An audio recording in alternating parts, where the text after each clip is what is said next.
kumpul mainan, kumpul kenangan. Hari ni kita nak kumpul Bobo Boy Galaxy Card. Kumpul, main dan juga gabung. Ini adalah starter deck version yang kedua yang saya jumpa baru-baru ni.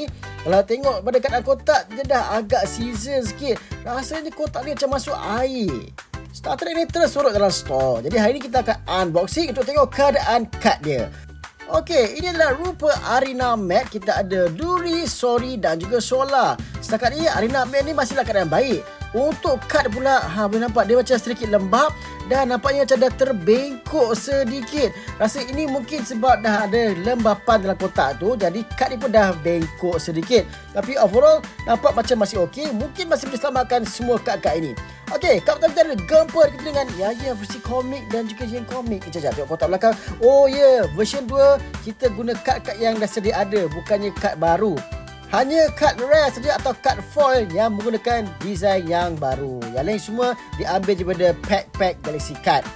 Okey, kita ada Papa Zola. Ni pun melekat tebal. Ada PP Zola dan juga Eggabot. Okey, masih okey. Masih tak melekat terus Okey, kita ada Mama Zilla, Commander Kokochi, Adudu, Mecha Pro, Sinarbot, Laksmana Taro. Oh, cantik pakai kostum ni. Tok Kasa, Man Ramen, Hang Kasa kecil, Retaka kecil, Armorbot dan juga Crystal Bot. Okey, ini adalah 3 kad rare ataupun kad istimewa yang ada dalam starter deck ini.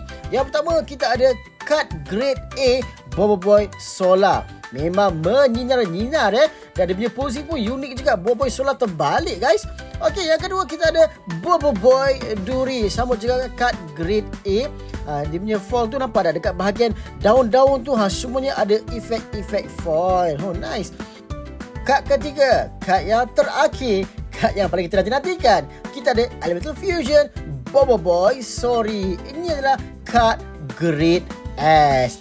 Dan tahukah anda, masa kad ini dikeluarkan, kita belum ada lagi Bobo Boy Sori versi 3D. Jadi ini adalah karakter 3D yang buat kemunculan pertama dalam versi Bobo Boy Galaxy Card. Memang terbaik kan?